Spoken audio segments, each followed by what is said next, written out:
Good afternoon, people. Welcome again. Have you been enjoying your day so far? Oh, no, I need a bit more lively than that. Have you been enjoying your day so far? Oh, I like that. Thank you. So we have another special guest, and we have something special for you. Poetry in motion. Say, ooh, ooh. All right, so we have Joseph, oh my goodness, Coelho. No, I need to do that properly. I do apologize. But yes, we have Poetry in Motion, Unleashing Creativity with Joseph. Coelho. Oh, okay. Sorry, thank you. So, also just to reiterate that on the 19th of October, Sunday, we will be at the Barbican in London. Okay, so the Black British Book Festival will be at the Barbican in London on the 19th of October. So have a look on the website at Black British Book Festival and sign up for your free tickets as well. Okay, so thank you very much, everyone, for coming, and please warm of applause to welcome Joseph on stage. Thank you. Thank you. Yeah, I think. Thank you, Serena. Hello, everyone. Thank you so much for being here. I'll tell you a little bit about myself and how I got into writing and poetry, and then we're going to create some poems together. Is that okay? Is that okay? Yeah. You're scaring me. That's okay. And people watching via the cameras, you can join in too. So my name's Joseph Coelho. I write poems and plays and books. I've been writing for about 20 odd years. I've been published for about 11 years. It took me about 12 years to get published.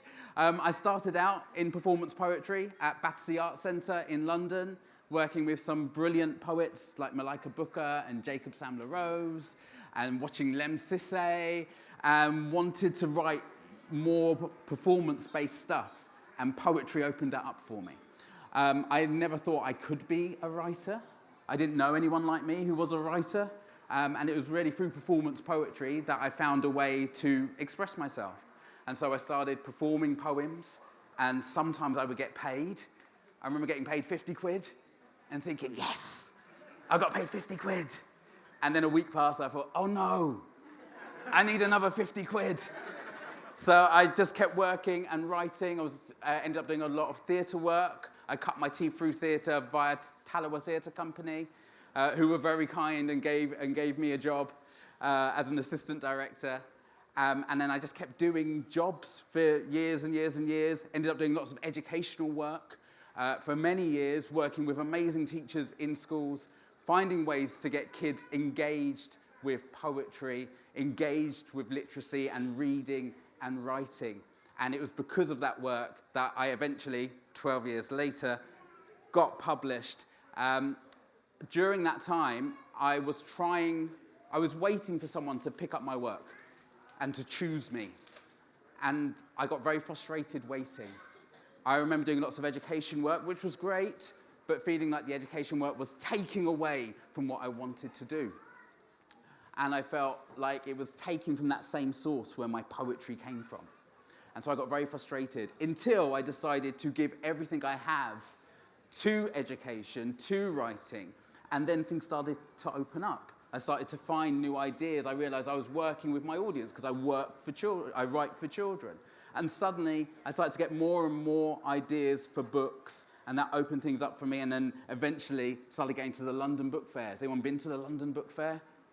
No, so any wannabe writers, I would check out the London Book Fair. I had no idea how to get into publishing. So I went to the London Book Fair 3 years in a row, annoyed a lot of the editors there by hanging around, going up to the stalls and showing people my work. So the London Book Fair publishers go there to sell their work, to sell foreign rights. And so they're not there really to speak to wannabe writers. But eventually, after 3 years, I met someone who wanted to publish my poetry. And now, off the back of that, I now have over 50 books published with 10 different publishers. I've published picture books, non-fiction books, poetry collections, and YA novels. I last year won the Carnegie Medal for writing, which is a very prestigious award. Thank you so much. It's a very prestigious award for children's writing and was made the Waterstones Children's Laureate in 2022, which is a really important job. You get to represent... Thank you. But it meant I got to represent children's books and got to encourage children to read for those 2 years. And during those 2 years, I joined a library in every library authority in the UK. So I have 217 library cards. I joined some of those libraries on a bike that I made out of bamboo, because why not? And it meant that it gave more of a story. It was Children's Laureate turns up to library on bike made of bamboo. It meant the press would come, which in turn would mean librarians could talk about the wonderful things they were offering, the wonderful services they had. I also set up Bookmaker Like You, which was a project to help diversify bookshelves. So I was doing live events at the literature events all over the country, highlighting up-and-coming and established writers so that every young person could get to see themselves as a bookmaker.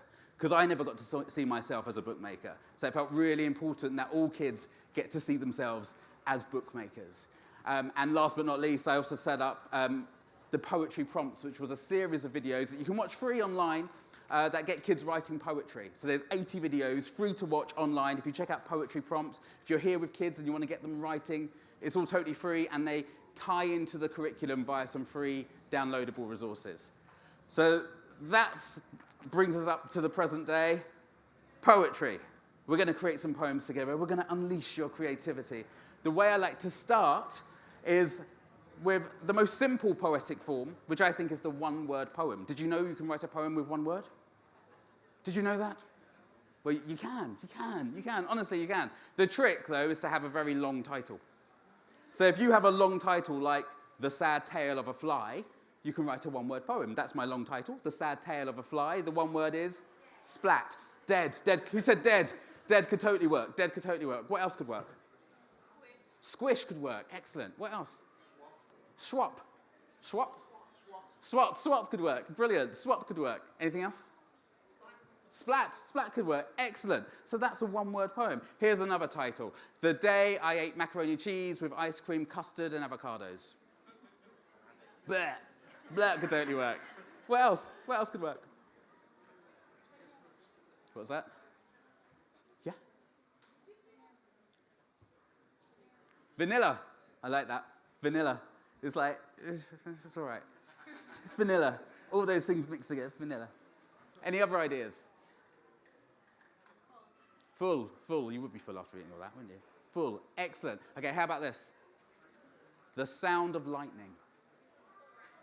Crash. Who said crash? I heard crash. What was that? Scribble. Oh, I like that.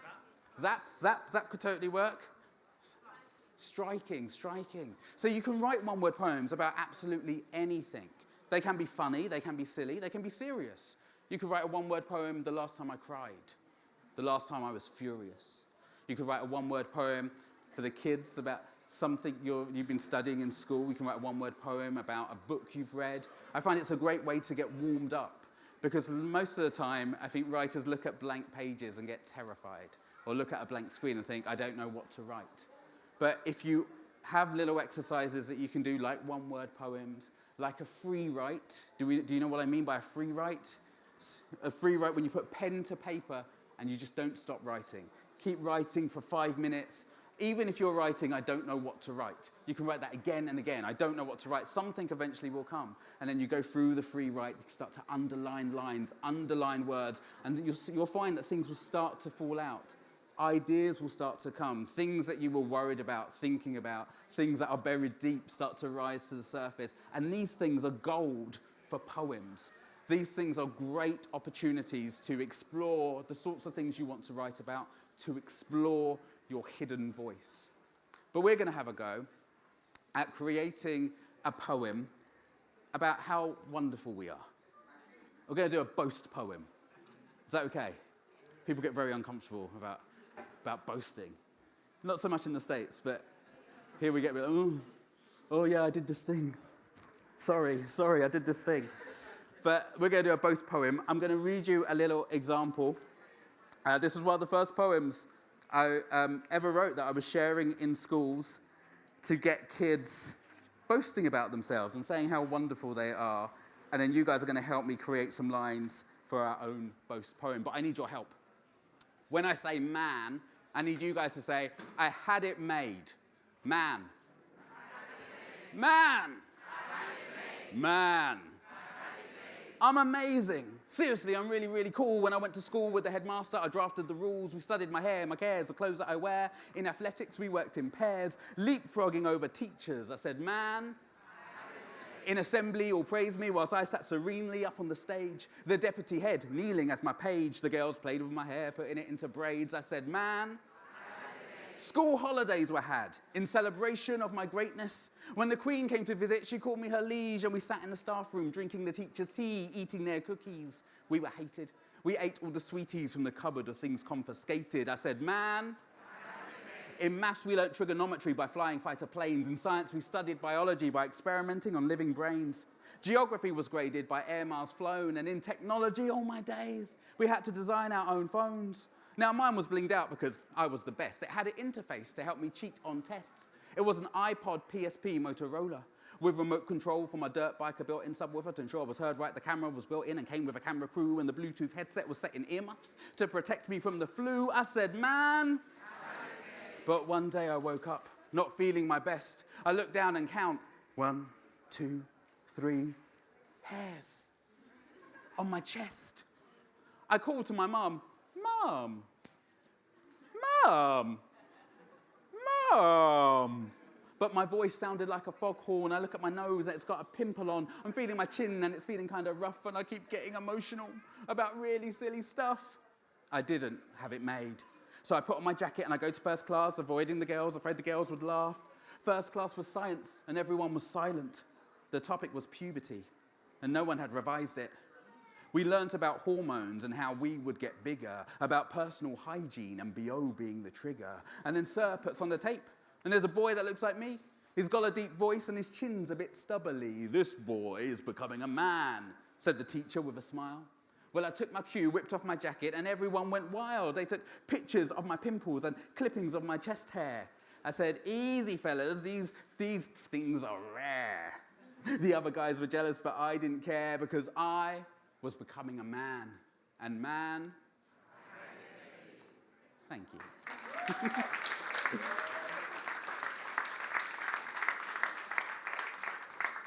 Thank you. So we're going to create our own boast poem.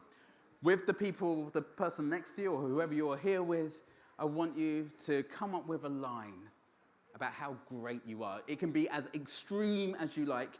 You may not realize this, but some of the things I said in that, they weren't true. Some of them I made up. So it can be as extreme, as fantastical as you like. I'll give you a couple of minutes, and then we'll just hear a couple of the lines. Okay, off you go. And stop! Was that hard? It's hard to be nice about yourself, isn't it? Which is a problem with society, let's be honest. Now, we've got a mic. Is anyone feeling brave? Now, I say this, whenever I'm in a room and a participant or something or watching something, I'm like, don't come up to me. I like being here. I don't like being engaged by someone on a stage. So if you don't want to talk, I get it. I honestly really, really get it. I never ask questions. I get too scared. But I'm going to ask you to be brave. And then maybe I'll be inspired to ask a question next time I'm sitting in an audience. So, thank you, sir. We've got a camera here. I'm going to big up myself because my creativity is my wealth. Excellent. Thank you so much. Excellent. Oh, we've got one over there. Oh, we've got two.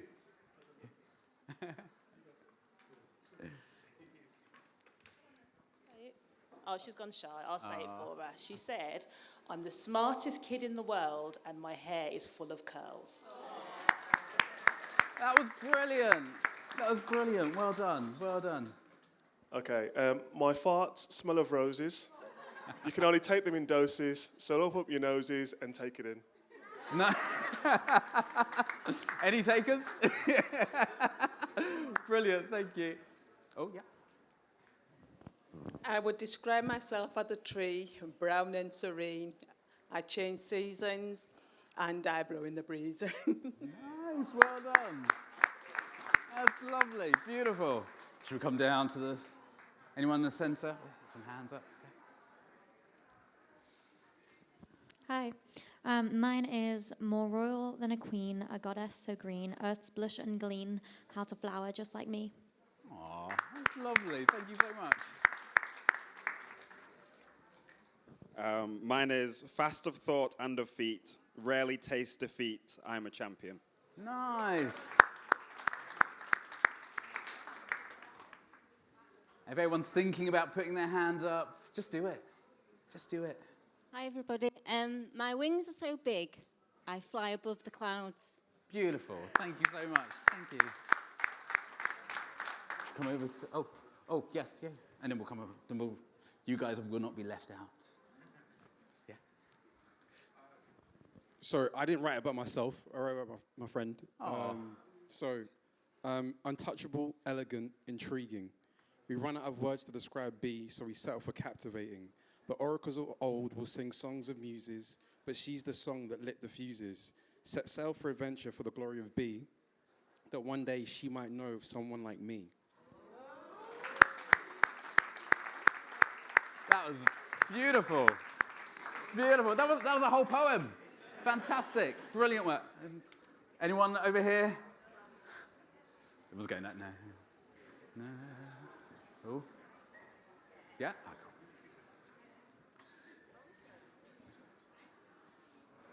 I'm amazing. Not rephrasing, I'm amazing. I flew to the sky with a sweet lullaby between my lips. Oh, that's beautiful. Thank you so much. Brilliant. Now, you've been coming up with lines. Oh, we've got one more. Yeah? I'm shiny. Oh, wait. Do you hold the camera like that? I'm gold, I'm rich, and I'm shiny, and I'm rare, I'm unique. Gorgeous. That's lovely. Thank you so much. Thank you. Now, we often, when we think about writing, if you want to write, we often think, oh, I don't know what to write. I've got no ideas. And I don't really believe that. I don't believe in writer's block. People talk about writing, oh, I've got writer's block. I believe in laziness. And I believe that people aren't very good at recording their ideas. We all have fantastic ideas. You've been coming up with lines. I give you like 2 minutes, probably less. And you've come up with beautiful lines that could be the starting points of poems, might be the end or the middle of a poem. I hope some of you will take those lines home and then extend them, make them longer, see what else is there, see what other wonderful things you can say about yourself. Now, if you want to write, especially poetry, but I see poetry as the unit of all good writing, because let's face it, a poem is just good writing. If you can write a good poem, you can write a good paragraph, you can write a good paragraph, you can write a good chapter, if you can write a good chapter, you can write a good book. Make sure you carry a notebook. It can be a fancy notebook bought from an expensive shop, sure. If that's your thing, you can do that. It can be some pieces of paper that are folded in the middle and stapled down the sides and stuck in your back pocket. But you need to have something to write with and to write on with you all the time, because you never know when good ideas are going to come. I always have a notebook in my bag. I keep it by my bed at night. Sometimes I wake up in the middle of the night and I write stuff down and wake up in the morning and think, what did I write? But more often than not, I get ideas that way. And I like to keep a system of those ideas, because over the years I've collected up loads of notebooks and I have no idea what's in them. What I do now is I use little notebooks. And when I finish a notebook, I put page numbers in. And I leave space for a contents page. And I'll go through each notebook and I'll write in the contents page what was on page 1. Oh, an idea for a picture book. What was on page 2? Oh, there was an idea for a YA or for a middle grade novel.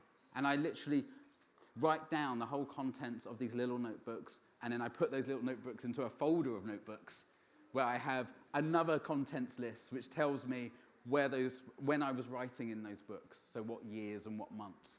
And that way, when I get writer's block, I just go to my folder. I go to my notebooks and I flick through and go, there's an idea that I forgot about, and I'll write down that idea.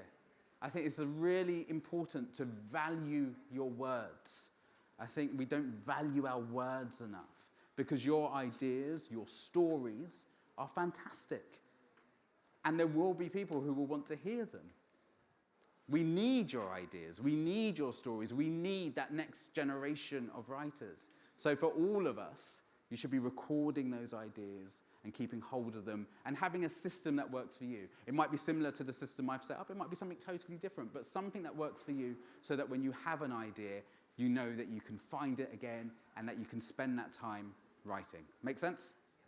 Okay, we're going to have another go at writing something a little bit different. I'm going to share a poem with you called If All the World Were Paper. This was the first poem I ever got published. Got me 50 quid. I have one poem in this anthology. I remember running to Borders bookshop. Remember Borders? When there was more than one bookshop? And you could sit down and have coffee and read all the books and then leave. And now they're closed. But I remember running to Borders, finding that anthology and like doing a little dance in the bookshop because my poem was there and I could see my poem in print. And that really spurred me on to write more poems for anthologies and to send things out to competitions and to send things out to editors and to agents. When I got my first book published, which was this one, I didn't have an agent. No one wanted a poet.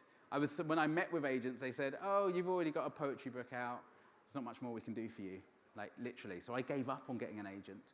And I ended up meeting my agent at a friend's book launch. I went to a book launch up in Newcastle to support a friend. She needed someone to actually, she was an illustrator, to read her book at her book launch. And so I went and read her book at her book launch and met an agent there. And that became my agent. So it's really important to get involved in the community of the writing world as well. Always go to bookshops, find out what events they have on, if there are writers there, if there are illustrators there, if their agents are likely to be there, their editors are likely to be there. If you support the writing community and find those writers that you enjoy, that inspire you, then you will find ways, you will hear about things and opportunities that are happening within the industry, and that will be ways in. Now, the poem I want to share with you, If All the World Were Paper, imagines a world of paper. I'm going to read you the poem, and then we're going to create our own poetic worlds. The poem goes like this. If all the world were paper, I would fold up my gran and take her everywhere I go. I would laminate my baby sister in bubble wrap and lay her to sleep in unbound fairy tale book pages. And should she get scared, rip every fear, shred every scream, tear every tear. If all the world were paper, I would rebind my grandfather, smooth out the dog ears to all his stories, place his younger days in a zoetrope, and flush the harrowing chapters down an ink-gurgling well. If all the world were paper, kind deeds would be post-it notes that stuck to the doer in ever-growing trails so that we would always remember. Friends would come with perforated lines so you could keep their best bits with you at all times. If all the world were paper, Christmas wrapping foil and birthday cards would follow you to school. If all the world were paper, dreams would be braille so we could read them whilst we slept. Nightmares would be shopping lists, because shopping lists are so easy to forget. If all the world were paper, arguments would rustle before they started and could be put right with a little tape. If all the world were paper, we could paperclip families together, draw smiles on all the sad faces, rub out the tears, cover our homes in Tipp-Ex, and start all over again. All the world is not paper. But whilst we can imagine it were, we can recycle the rough times, knowing that we will never, ever fold. Thank you.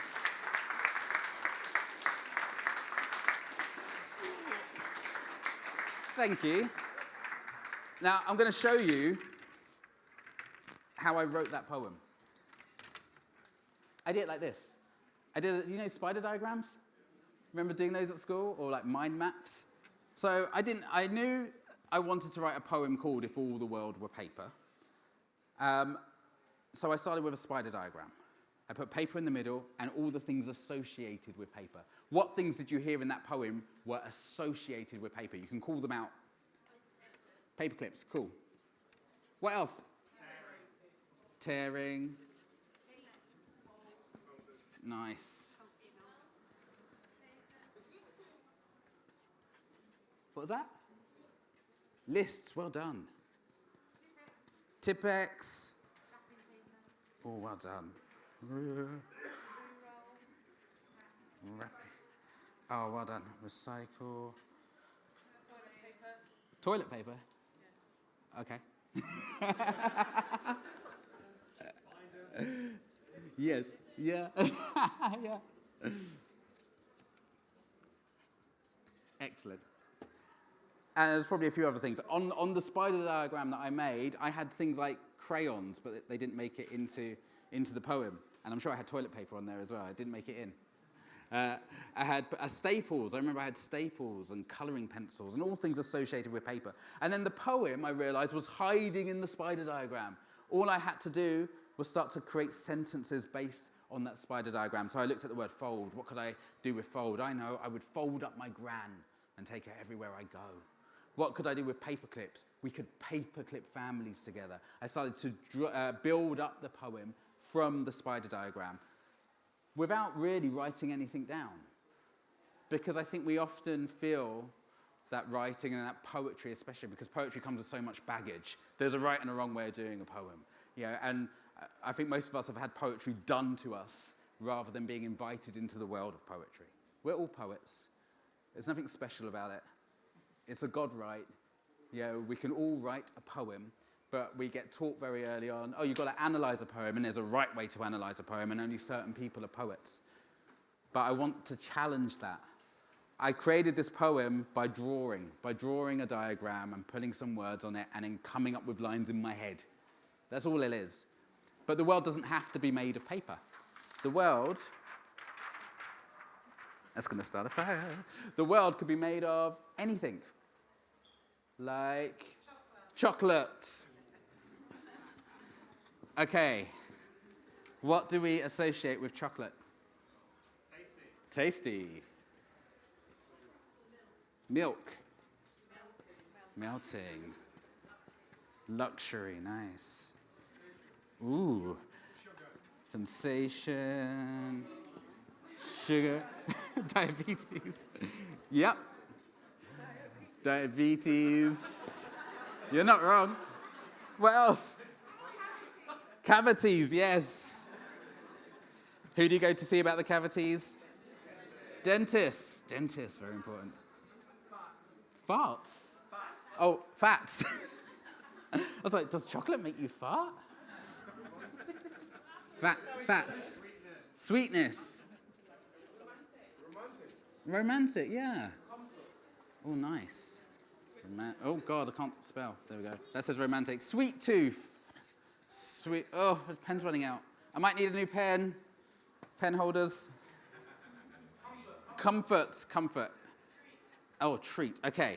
There's nowhere to put it. Right, treat. So, all we've done is come up with words associated with chocolate. There's a poem hiding in here. If all the world were chocolate, my wife would be tasty. If all the world were chocolate, she could make my heart melt. Oh, thank you. If all the world were chocolate, someone give me a line. Oh, we might need the mic. Where's the mic holders? Oh, cool. Has anyone got a line for me? What's that? I'd be romantic. Huh? I'd be romantic, lovely. If all the world were chocolate, I'd be romantic, lovely. Oh, we've got one over here. The mic's coming to you. If all the world were chocolate. If all the world were chocolate, I would be melty. Oh, that deserves a round of applause. I'd be melty. That's lovely. Anyone else? If all the world were... Sorry? Life couldn't be sweeter. Lovely. That's gorgeous. If all the world were chocolate, dentists would either work overtime or they'd be out of business. Nice. Dentists would overtime would be out of business, or they'd be kings.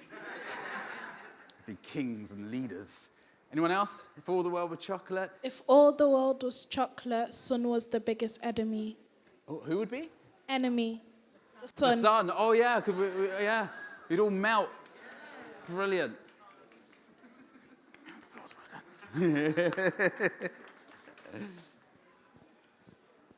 If all the world were chocolate. If all the world was chocolate, I'd be eaten. Oh, lovely. So you see, just by drawing a spider diagram, we have created a world of chocolate. And it's made us laugh, it's made us go, "Aw." It's made us think. And that's just in a couple of minutes. So maybe later on, when you get home, you can do your own spider diagrams and put whatever you want in the middle. Can be as silly or as bizarre or absurd or as serious or as thought-provoking as you like. But you can create your own poetic worlds, because that's all poetry is. It's sharing our voices, it's sharing our words, and knowing that our words and our worlds and our experiences are valid. I think from a very young age, kids are taught that their words aren't valid, that their worlds aren't valid. I remember I grew up on the largest council estate in Europe. I never saw a council estate in a book.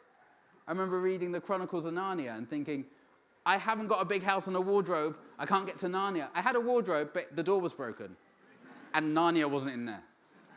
So I think it's really important that we realize that our worlds, whatever our worlds are, that they're valid and our experiences are valid and they should be shared, and that there is a hunger for them to be shared. There is a hunger for people to know about all of our stories.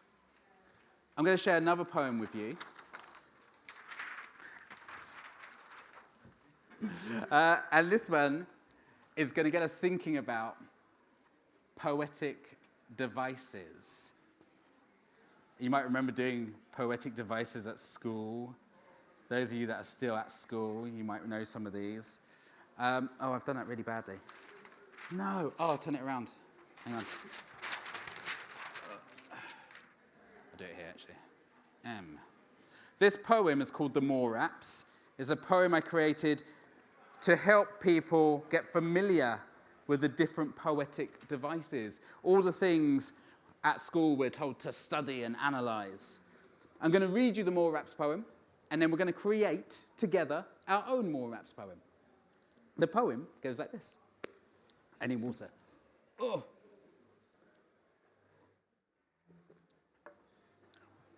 The More Raps.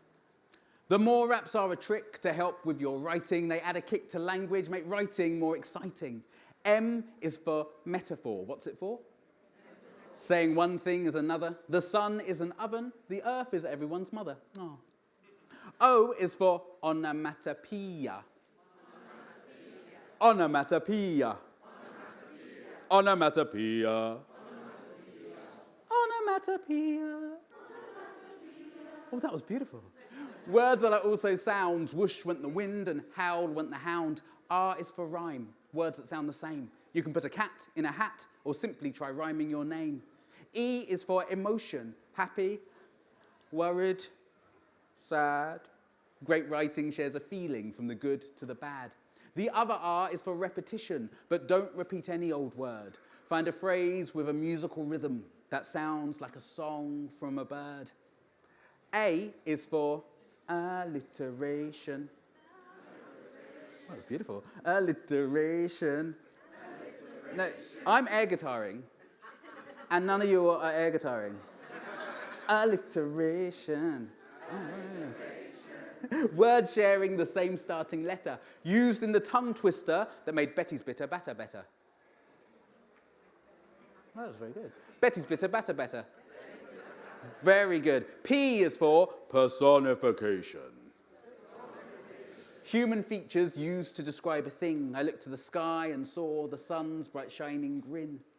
S is for simile, using as and like to compare. For instance, when my mother gets angry, she snarls like a rampaging bear. The More Raps are a wonderful way to add a punch to your writing. Master them like a juggler. Make your words ripe for the biting. Thank you.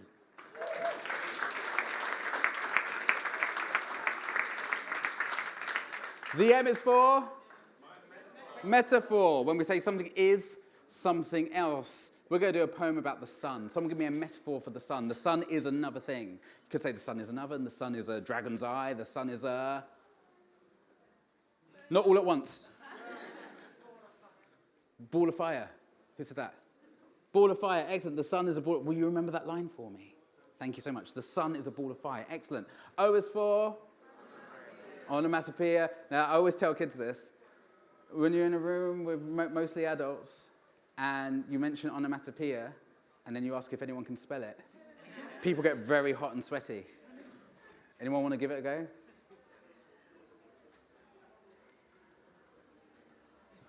No? Yes! ONOMATOPOEIA. Well done, round of applause. Thank you so much. You know what? Adults never, kids will give it a go and they'll be like, Z, Y, P, K. They don't care. Adults, because we get scared and I totally understand that, but thank you so much. Thank you, brilliant. And correct, and you know, sometimes an adult might quietly give it a go and get it wrong. But you got it right, which is brilliant. Onomatopoeia are words that are also sounds like boom, crash, bang, meow, woof, sizzle. Has anyone got a sentence about the sun that uses a sound word? A rocket crashed into the sun. The sun sizzles. Will you remember that line for me? Thank you so much. R is for? Rhyme. Has anyone got a rhyme for the sun? Fun. In a sentence? Oh, you say bun. The sun was on a run. Will you remember that line for me? Thank you. The sun was on a run. Excellent. E is for? Emotion. Has anyone got a sentence about the sun that uses an emotion? How does the sun make you feel? How is the sun feeling? Oh, yeah. The sun is happy. Will you remember that line for me? That's brilliant. The sun is happy. Excellent. The other R, fuzz, repetition. Now, it's when we repeat a word or a phrase. If we were doing a poem about the rain, I might say, the wet, wet, wet rain falls on me every day. And you'll be thinking of an 80s band. But we're doing it about the sun. Who said that? Hot, hot. Will you remember that line for me? Hot, hot. Excellent. A is for? Alliteration. When we've got lots of words that start with the same letter, like she sells seashells on the seashore, I need a sentence about the sun where lots of the words start with the same letter. Doesn't have to be all the words, just lots of them. Say that again? Feisty, fierce, never frowning. Beautiful. Will you remember that line for me? Excellent. P is for? Personification. When we describe a thing as if it were a person. It's using the language we normally use for people, for objects or things. So you might say the sun is dancing in the sky. The sun is... The sun cannot help but shine. Nice. The sun cannot help but shine because he's happy. Yeah? Will you remember that line for me? Thank you so much. S is for? Simile. When we use like or as to compare. Has anyone got a simile for the sun? A simile for the sun. It's as hot as bright as lovely as. Yeah? Ah, the sun is like happiness that never goes away. Will you remember that line for me? Excellent. Now, we've gone through the more raps. We've made sure every single one is about the same thing, about the sun. So we've used 8 different poetic devices, just off the top of our head. Did you guys write anything down? Oh, some of you did. But most of us were just using our heads. So does a poem exist? Have we created a poem? Yeah. Did we write a poem down? But does a poem exist? But did we write it down? But a poem exists. How weird. How weird. Poetry belongs to us. Poetry is just us playing with words. All those people I asked to remember a line for me, I'm very sorry, but I'm going to ask you to stand. And you're going to shout out your line, and then everyone will shout out the line after you, so you're not alone. I will point at your poetic device, and you will shout out your line. Is that okay? It should be 8. 1, 2, 3, 4, 5, 6, 7, 8. Excellent. Are we ready? And everyone's going to support them, yes? You're going to repeat their line after they've said it, because they're brilliant lines. 1, 2, 3, go. Oh, that's a... Sun sizzles. Sun sizzles. The sun was on the run. The sun was on the run. The sun is happy.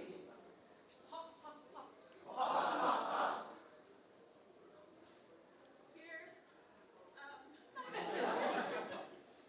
Fierce. Well done. The sun cannot help but shine. The sun cannot help but shine. The sun is like happiness that never goes away. Let's give them all a big round of applause. Well done. Well done, and thank you, all those people that gave me lines and then stood up and shared. It's scary, isn't it? Standing up in front of a bunch of people and sharing your voice, that was lovely. Anything for poetry. Yes, anything for poetry. Well, within reason. Gotta be serious, within reason. Yeah, most things for poetry. Most, doesn't quite roll off the tongue. Some things for poetry. If I'm not busy. Yes. So, that's the More Raps. We've just created a More Raps poem about the sun. We could have created it about anything. Silly, absurd, funny, bizarre, serious, upsetting, difficult, challenging, because we are using poetic devices. It's a great way of freeing up your writing talent, of giving you a structure to fit something within. And that's what I love about poetry. It can be completely free form. We can have free verse where anything goes, but you can have structure. But I think often I see lots of poets getting very confused with structure and thinking that a structured poem, when we use things like haikus and sonnets and limericks, all these fancy words, those structures are there to serve us, not the other way around. A structure is there to help you find a way through a poem, to help you say what you need to say, what you want to say. It's not there to restrain you. It's a creative restraint, and if you need to break out of that restraint, you can. So if you're using the More Raps as a structure and you want to do 5 metaphors and then onomatopoeia, that's fine. If you want to start with repetition, you can. If you just want to do the whole thing in rhyme and nothing else, you can, because you're the poet, you're the boss, it's up to you. So I really hope that some of you will take this structure away and use it as a writing activity to explore the things you want to write about, whatever they may be, because you can use it for absolutely anything. So today, we've looked at boast poems, where we had a good old boast. Felt good? Yeah, it felt nice, didn't it? It felt nice. We've looked at one-word poems. We've looked at the More Raps. And I'm really excited to hear about your poetic journeys going on from here. I'm going to stop there, because I'm going to hand over to you to see if you've got any questions about writing, about publishing, about poetry, about anything I've spoken about today. I will happily answer any questions you have. So thank you.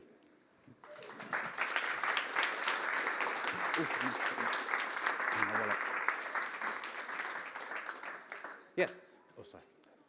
So, what's your daily writing discipline? Like, do you have a daily writing discipline? What does it look like? Do you do this every day? Do I do this? Like More Raps every day, for instance? Not every day. But I definitely do it where if I want to just explore what I already know about a subject, to see what lines I can come up with, because I just see it as a really great way to just free up. And I often find by using structures like the More Raps and others, like doing a limerick or a pantoum, you can start to find ways of writing things in a way that you wouldn't normally write it. But all these things, all these structures, they're not necessary and they're not essential. I quite like structure, so I get a bit nerdy about it. But it's there to explore if you want. And there are some great resources online, like the Poetry Archive. And I think actually the American Poetry Library has quite good resources where you type in a different poetic form and it will tell you how to write that form. But my writing discipline, when I first started out, I tried tying myself to the desk and writing for 8 hours, and I wouldn't get very much done. And what I've realized over the years is that I, first of all, have to have a huge amount of faith that what I need to write will happen. And then I do what I need to do. I go for a walk, I cook, I will go and engage in other activities, knowing that I have to write, and then I find it comes. And there'll be a moment and I will write, and I will get as much writing done in an hour or two as I used to get done over days, because I've just got very good at creating the right environment for the writing to come forth. And I think the right environment is not forcing yourself to do something. It's creating a situation where you feel free, where you feel creative. I normally get great ideas when I'm just out on a walk or visiting a gallery or watching a film. So I don't have a set discipline. It's different for everyone, though, and I think it's really important that you find what works for you. Literally one more question. So you're a poet. Can you rap as well? I'm a bad rapper. No, not really. I mean, I think like the closest I get to rap was like the first poem I did for you at the beginning. I remember doing like I created this series of poetry videos, and I had like celebrity guests, and I had MC Grammar on. Has anyone come across MC Grammar? He like raps picture books. and we're filming it, and he suddenly goes, "Oh yeah, I'm going to rap this book. Joe, give me a beat."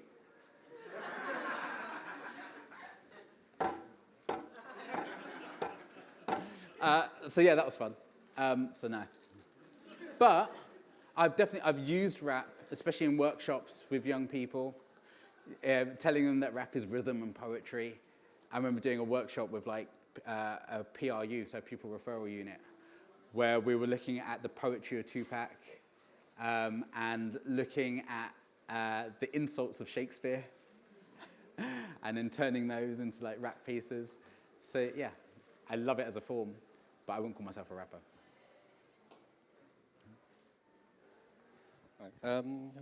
Thank you for the talk. That was really good.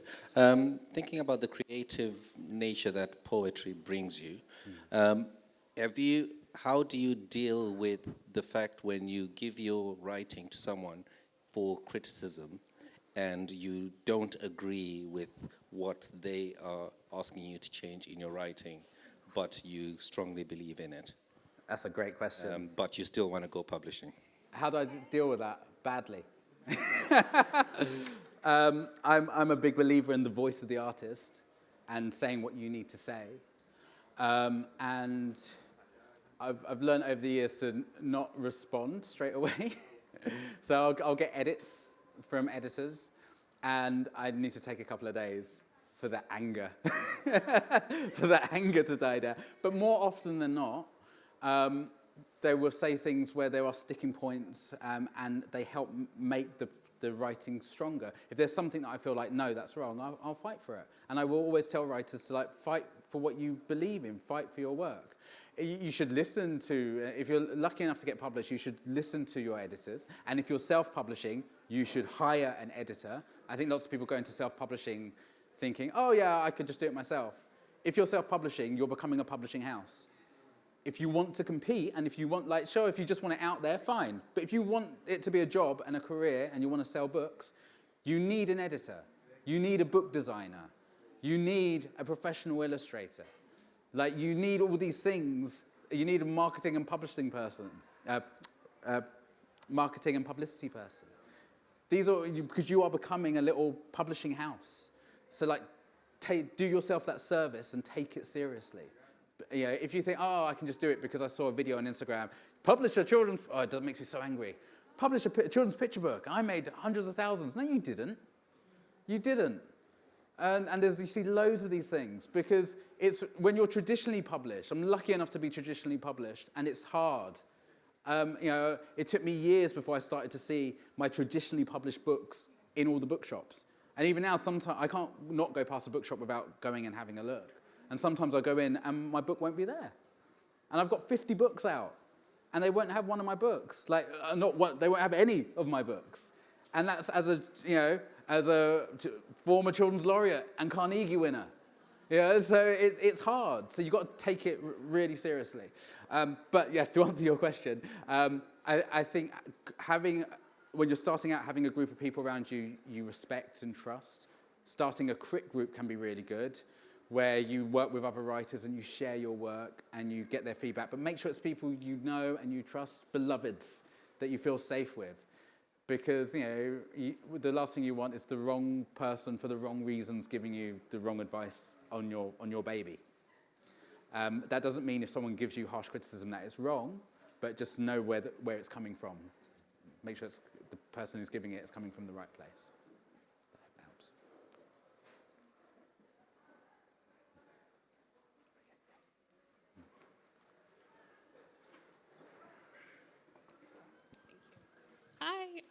So I don't know if this is relevant, 'cause I know you said you mainly write for children, but how do you sort of write poetry that rhymes, that rhythm and rhyme sort of sequence that works for an older audience without them kind of interpreting it as, I guess, too young for them?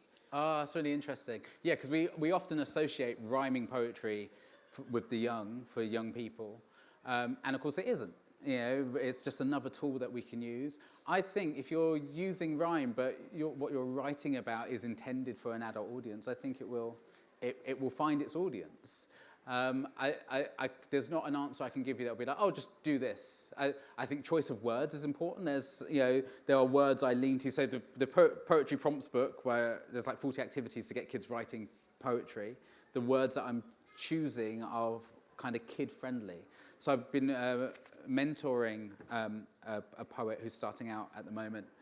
And one of her poems had words in that I felt were maybe a bit too young for that age range. And so I suggested that should heightens the language to hit that older age group.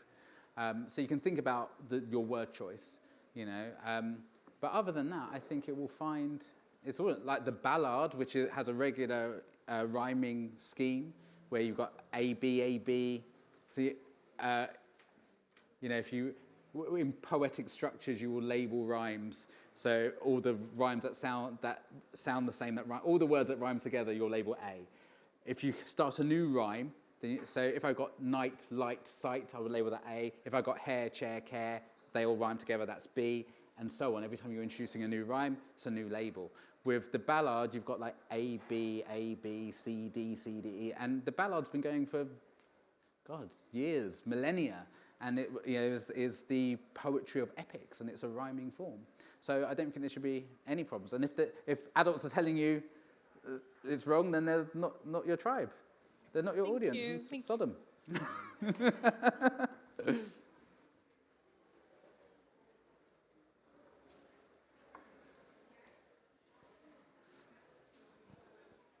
Hiya, I just wanted to ask, do you write with your hand or do you write with a computer? My nose mainly. Yeah, no. Hand thing, sorry? the hand thing, because a lot of people just think that you should just write on the computer, but I just find that I'm easier with just writing by hand, so I just wanted to know how you go about it. I write longhand like in my notebook. Yeah. So I tend to record ideas in my notebook. I'm pretty good at typing, and I feel quite comfortable typing. Yeah. And so I tend to sit down and write. But I'm on the road a lot, so I'll write on an iPad, and then at home I'll write at the computer. And I use software called Scrivener, which enables you to put things into folders. And it's quite I think it's like a crowdsourced Scrivener. Yeah, it's a relatively cheap software. And I think it's like one of those sort of crowdsourced programming software things. I think that's how it started. But I find it's really good because you can put things into folders and then you can move things about in a way that you can't do on a normal word processor. So I quite like working at the computer. But for that initial idea, I tend to work longhand. And I know lots of writers work differently. There are writers that write everything longhand to start with, and then go back and then transcribe onto computer. So whatever works for you. There's absolutely no right or wrong. When you're sending it to an agent or a publisher, type it up. Type it up. Arial, 14 points, font size, as a rule of thumb. Okay, thank you. Thank you.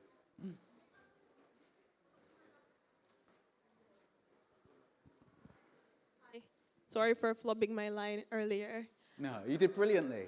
I wanted to ask what your sort of earliest encounters were with poetry and the kind of poems that you were drawn to when you were a child. Oh. I remember, so we didn't have loads of books in my house, but there was definitely a permission to play with words. And we were always just memorizing ditties off the TV. Okay, and you can hit 4, it's easy and fun. You've got to use your head and hit 4 and you've won. I'm showing my age. So all those things are still in my head just because we would play with words. I remember in my house, we'd always say it wasn't the cough that carried her off, it was the coffin that carried her off in. And I thought we'd made it up, but we had. I relatively recently, a friend of mine shared a picture of, those old Ladybird hardback books. And I recognized the cover. I was like, oh my God, I had that when I was a kid. And so I ran out and got it and was flicking through it. And it must have been a time before I could properly read. I was quite slow in reading because I wasn't taught. And so it took me a while to catch up. And parents got to get... I was in an area where parents weren't really reading to their kids, and also the school wasn't doing a great job, and those two things sort of combined. I think the parents thought that it was the school's job and vice versa, but then complaints were made, and we all caught up, thank God. But it must have been a time before I was a full reader, because I totally knew all the pictures. And I remember this one poem. That one poem was in that book. So that was one of my early experiences. And then at school, we didn't have many opportunities to write poetry creatively. But I was really lucky in secondary school. It was a state secondary school in Wandsworth. And we just had some really passionate teachers. And they would take us to museums and art galleries and to the theatre and stuff. And I'd never been to the theatre, and suddenly we were going to the National Theatre. And I found out recently that it's the same architect who built my block. So I was like, huh. Because I remember saying to my head of sixth form, I was like, oh, this is like a block of flats with carpet. And he sort of huffed. But it was the same architect. So I knew, on some level I knew. But our teachers were really good and got authors in. And the late, great Jean Binter Breeze, she visited my school. And she sat in our school hall and read a beautiful poem. I remember it was drama class. And everyone was like, drama kids being, oh my God, that's amazing. And that made me realize I can be a writer. I can be a poet. That's the first time I saw someone who looked like me working as a professional poet. But then it took many other times to see people I could relate to working as writers. And that's where Battersea Arts Centre was essential, because I was working with poets from all over who had backgrounds I could relate to, who had backgrounds I couldn't relate to. But it was that whole diversity of writers and people just working in the arts. And that gave me the confidence to then become a writer and to have a go at it. Okay. Hello. I don't really speak English that well. I actually come from the Netherlands. The question that I wanted to ask is, do you have your poems also in Dutch? And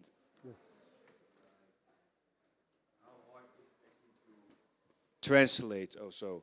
How hard is it actually to translate your work and publish it in other countries?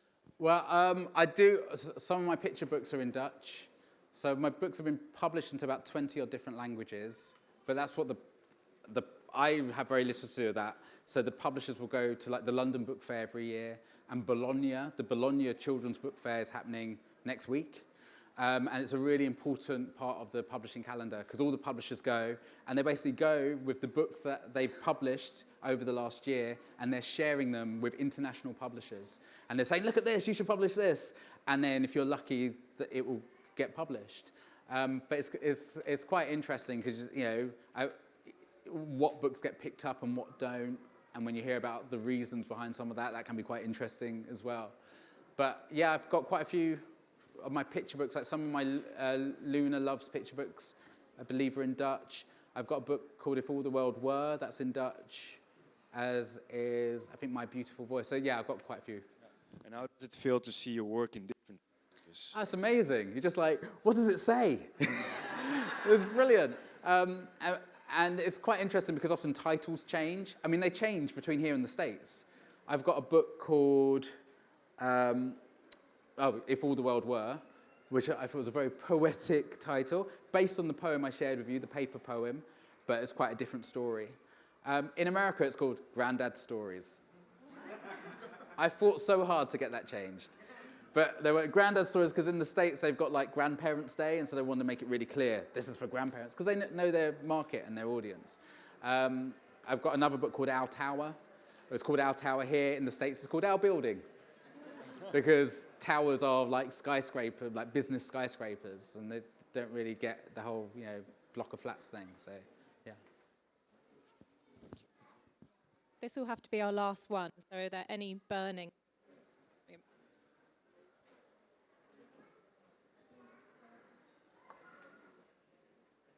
Thank you. Do you have a poem that's close to your heart that you haven't released, and what do you do with that? Oh, wow. A poem that I haven't released that's close to my...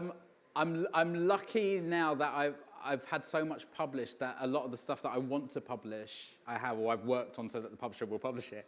But I had years where I had If All the World Were Paper, that was very dear to my heart because it was one I was using in schools, and I was finding it was a really great way of getting kids to open up and to write. And for years, that wasn't published. And it was really difficult, actually, because you want, when you're creating art and you want to share it, it's hard when it's not being shared. And I had that for years, for over a decade. When I was doing all sorts of jobs, I was selling advertising, I was working in cafes. During a very dark period, I was a tequila boy, which I'll never do again. So it's difficult, but I think you have to keep the faith. Know that if you keep working your craft, it will find its audience. And getting it out there in whatever way you can. I first got published in picture books because the editor saw me performing If All the World Were Paper on YouTube, because I put a video up on YouTube. So there's things that you can do, and we're in a world now where you can create content. I hate this content. But it does open up avenues, and there are amazing ways of finding audiences. So I would definitely work on sharing your art, sticking to the heart of it, and try not to get, and this is a constant practice because I still struggle with this, where you're like, oh, I want to sell books, and you want to get involved with the business of it and like have books out there, when actually it's about the art. Like keep the focus on the art. Why do you want to share your poems, your plays, your scripts? Why do you want your books? Why do you want to share them? You want to share them so that you connect with people. And it's always keeping that at the forefront of your mind. And I've found whenever I've done that from a real place of depth and honesty, that's when things open up. As soon as I'm like, oh, I want to get published and no one's publishing me, that's when I was struggling. And then when I was just like, you know what, I'm just gonna keep giving, then things started to come. But it's a practice. Thank you. Thank you so much. Hello. Hi. Can we give another round of applause to Joseph? Absolutely incredible. Absolutely incredible. We have his books back available to buy, and also you can get it signed for free if you want to. Free? A free signing. Free, okay. Well, you've got to buy the book, but free signing. Yeah. I was going to chat now, sorry. Yeah. But thank you so much for being here today. I'm Selena Brown, the founder of the Black British Book Festival. It means so much to have Manchester in the house. Absolutely incredible. However, if you're in London on the 19th of October, we're going to be there for an event that's going to be absolutely incredible. I'm telling you, the headliner, amazing, absolutely amazing. So please do come out on the 19th of October. On the back of your schedule, the big A3 sheet, you'll see our WhatsApp group, our newsletter. Please do sign up and keep in touch with us. And please follow us on social media, BBB Book Festival, and keep in touch. We love to see you, we love to have you here, and we believe that black books matter and black books need to be celebrated, and that's what we do. Thank you very much. Thank you.